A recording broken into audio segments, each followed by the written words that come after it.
السلام علیکم جی، محمد عزیز صدیق اپنے عید اسپیشل پروگرامز کے ساتھ حاضر خدمت ہے۔ آپ آج پھر ہمارے ساتھ بہت ہی شور زمانہ کے ہیں۔ دبنگ صحافت میں جو میرا خیال ہے جو نیگیٹو لوگ ہیں، جو ایک خاص مخصوص لابی کو لے کے چلتے ہیں، وہ بھی ان کے سامنے بیٹھتے ہوئے ڈرتے ہیں۔ وہ نام نہیں لینا چاہتا، لیکن آپ سب لوگوں کو پتہ ہے اسحار رانا بھائیوں کے طرح تعلق ہے، بڑا پرانا تعلق ہے۔ ایک کتاب لکھی تھی 4 ماہ 11 دن، میرا جہاں تک خیال ہے افتخار چوائس صاحب کی بحالی تحریک میں، تو اس لیے پیار اور محبت بہت زیادہ ہے، آج کا نہیں پرانا تعلق ہے۔ تو میں نے سوچا کہ ذرا کچھ بچپن کی یادیں، کچھ عید کی یادیں کچھ ان کے ساتھ ہو جائے، اور کچھ سیاسی طور پر بھی، چونکہ ہم عید پہ چھٹیوں پہ ہیں، اور آپ نے دیکھا بھی ہوگا کیجول یونیفارم، کیجول جو ہے عید کی نماز پڑھا ہے یا غصے میں ہے یا پتہ نہیں کیا وجہ ہے، اسی سے پوچھتے ہیں پہلے تو سب کو عید مبارک جی اسحار کیا ہوا ہے یار تو نماز پڑھا ہے لگتا ہے۔ بھائی پہلے تو سب سے پہلے تجھے عید مبارک اور ہمارے دیکھنے والوں کو عید مبارک، اور میری دعا ہے کہ اللہ تعالیٰ پاکستان کو ایسی عید بھی دے جس میں ہم سب بڑے سکون سے آسودگی کے ساتھ عید کی خوشیوں کو انجوائے کر سکیں۔ بھائی بات یہ اگر تو مجھے جانتا ہے، تیری میری سٹرگل ہم دونوں نے جتنی کی الحمدللہ، ہمیں کسی نے تحفے میں کچھ نہیں دیے، ہم نے جو کچھ حاصل کیا اللہ کی کرم نوازی اور اپنی محنت سے حاصل کیا۔ تو یہ جو چھٹیاں ہوتی ہیں نا، یہ میرے لیے تو ایک سمجھ لے کہ بہت بڑی عیاشی ہوتی ہے کہ میں نے یہ پہنا ہوا ہے، میں ابھی تیرا حکم نہ ہوتا تو میں نے بیڈ سے اٹھنا ہی نہیں تھا، میں آ کے نماز پڑھ کے پھر میں لیٹ گیا، تو لیکن تجھ سے ڈر لگتا ہے، تیرا آرڈر ہوا کہ نہیں تو نے آنا ہے، میں نے کہا جی میں حاضر ہوں، تو پھر وہ جو پہنا ہوا تھا ویسے ہی آ کے میں بیٹھ گیا کہ میں تیرے سے تو کوئی اولا ہی نہیں ہے نا، تو مطلب بھائی ہے، اپنا یار ہے۔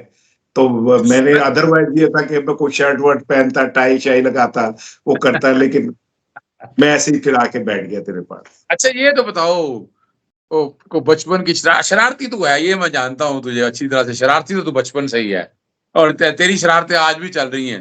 تو یہ شرارتی عیدیں ہوا کرتی تھی یا کوئی بڑی سکون کی عیدیں گزارا کرتے تھے بچپن اور آج کل کے حالات میں؟ اظہر میں نا، میرے والد صاحب کا رانا محمد اسحاق صاحب وہ قائد اعظم کے ذاتی ملازم تھے، ان کا بڑا پورٹ فولیو تھا، لیکن انہوں نے پاکستان آ کے نا کوئی کلیم نہیں کیا، اور بس مزدوری کرتے، مزدور آدمی تھے، بڑے اعلیٰ تعلیم یافتہ تھے، بڑے اعلیٰ دبنگ، ایسا تحت اللفظ پڑھتے تھے کہ بس، لیکن وہ مزدور تھے۔ تو ہمارے گھر میں شروع سے غربت تھی، تو مجھے نہیں یاد کہ میں نے بچپن کی کوئی عید جو ہے وہ نئے کپڑے پہنے ہو، کوئی سیکنڈ ہینڈ سے کو کر کے میری ماں نے کو کرا کے دے دیتی تھی، پہن لیتا تھا۔ لیکن جو بلیسنگ اصل تھی وہ یہ کہ اللہ نے مجھے کمپلیکس نہیں دیا تھا، میں آج بھی نہیں ہے تیری شخصیت میں، آج بھی نہیں ہے۔ الحمدللہ الحمدللہ الحمدللہ، وہی وجہ ہے نا، تو نے بھی اپنے ہاتھوں سے یہ دنیا بنائی نا، الحمدللہ میں نے بھی، تو ہم کسی کا کیوں بھائی کوئی احسان لیں، یا ہم کسی میں کیا حکومت کے پاس جا کے وظیفے مانگتا ہوں، میں ان سے کہتا ہوں مجھے میڈل دے دو، مجھے کوئی نوکریاں دے دو، ٹھیک ہے؟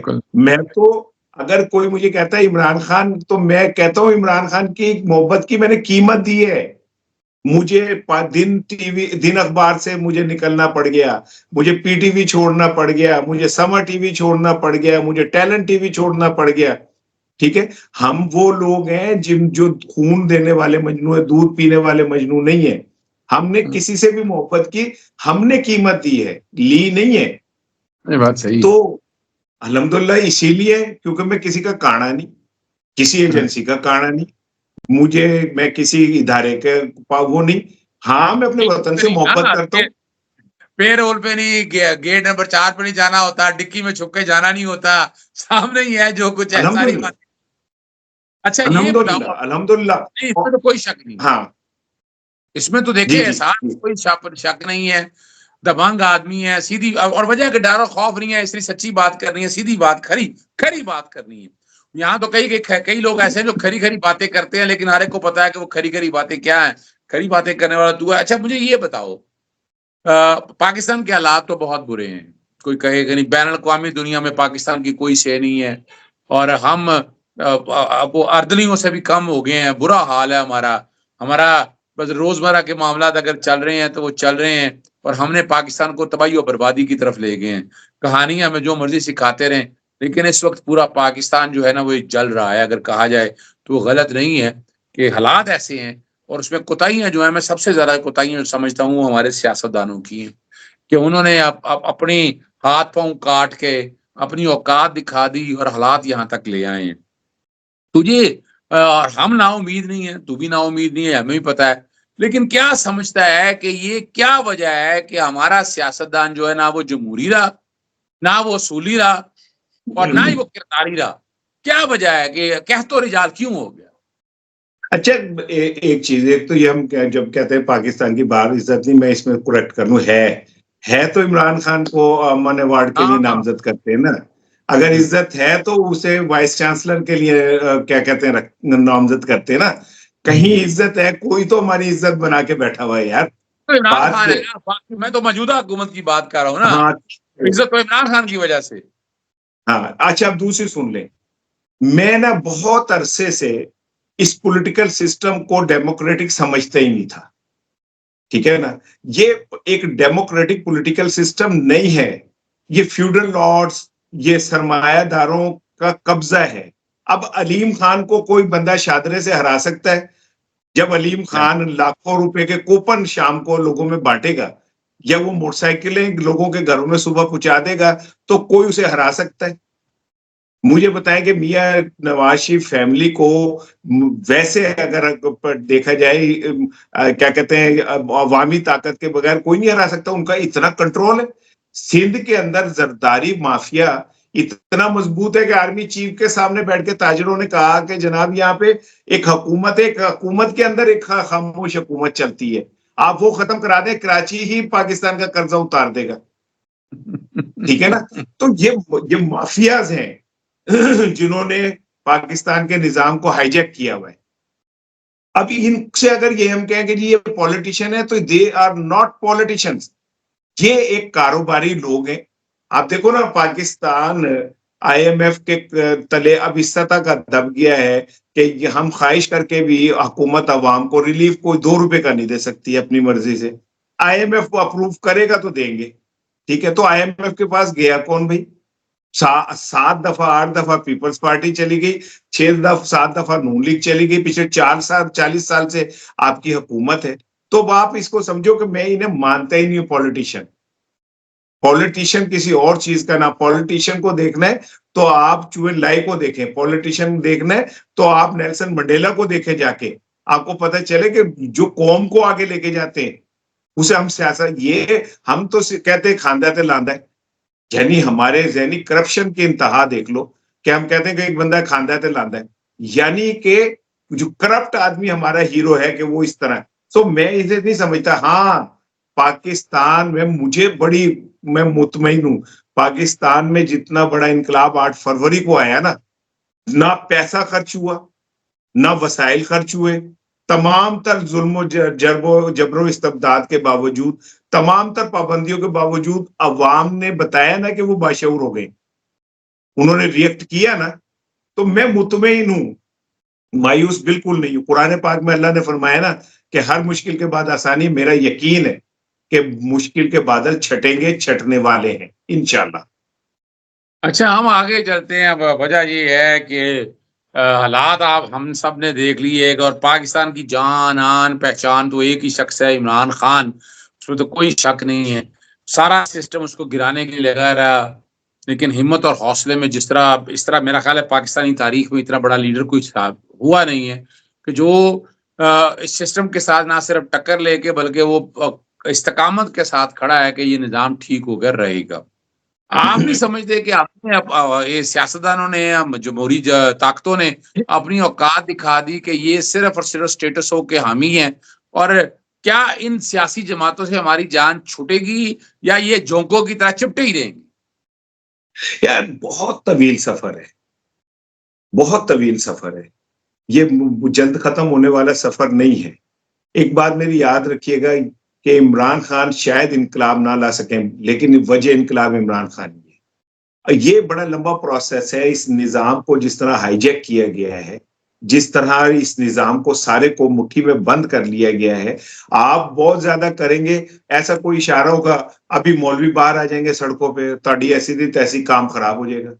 اچانک انہیں یاد آئے گا کہ فرانس کے سفیر کو نکالنا ہے, ٹھیک ہے نا, اچانک انہیں یاد آئے گا کہ ڈنمارک کے سفیر کو تو پاکستان میں رہنا ہی نہیں ہے, اور سارا کچھ ہائی جیک. عدالتیں آپ کی جو ہیں وہ اس سطح پہ چلی گئی ہیں, تو میری ضمانت کرا دیں, جیسا جملہ بولا کہ بے شرمی کی انتہا پہ چلی گئی ہیں, ٹھیک ہے نا.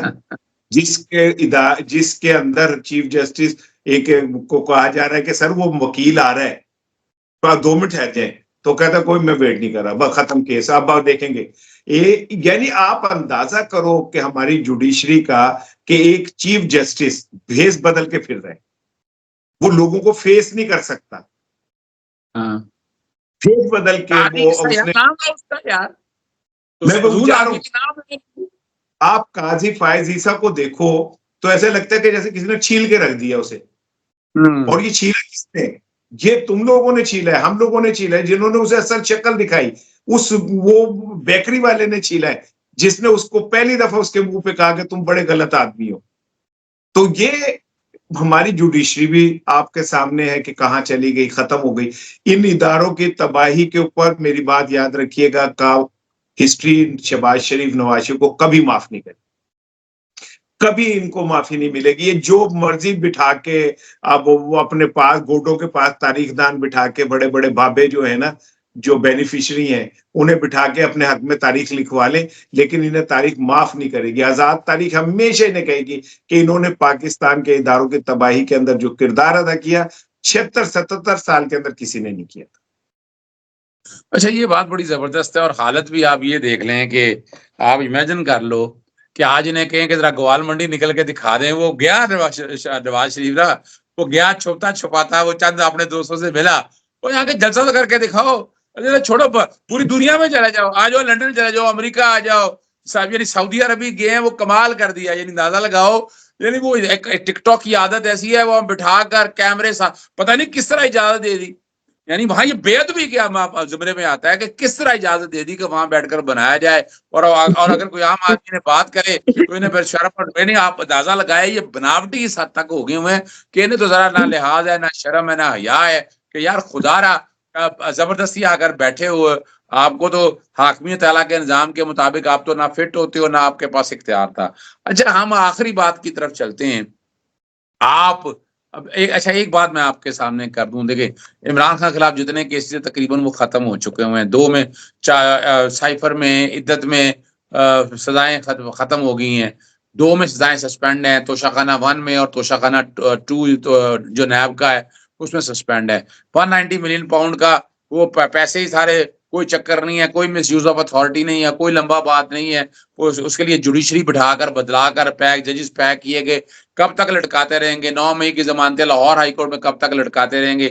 جتنا لٹکانا ہے آنا تو الٹیمیٹلی عمران خان نے باہر ہے, کتنی دیر رکھ سکیں گے آپ ابھی آنے والے دنوں میں کیا دیکھ رہے ہو؟ کوئی دیکھ رہے ہو ہلچل کو, سڑکوں پہ لوگ دیکھ رہے ہو, کوئی تبدیلی دیکھ رہے ہو بڑی؟ ایک تو نا روزہ چونکہ کے بعد اچانک ہم لوریے جو ہیں اگلے دن ہی عید پہ نا دھبڑ دھوس کھانا شروع کر دیتے ہیں نا, تو میرا گلا بہت بری طرح خراب ہو گیا.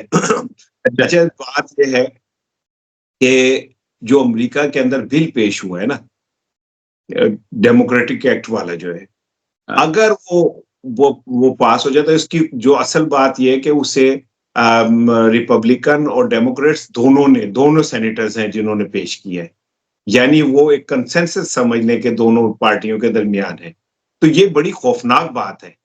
ٹرمپ کو تو ہم سمجھتے ہیں کہ چلو یہ ٹرمپ تو پاکستان کو, لیکن اگر بائیڈن کی پارٹی بھی اس کے ساتھ اس معاملے میں کھڑی ہے تو آپ کو بات سمجھ آنی چاہیے کہ پاکستان کے حوالے سے امریکہ کیا سوچے اور کیا کر سکتا ہے. یہ کرنے جا رہا ہے.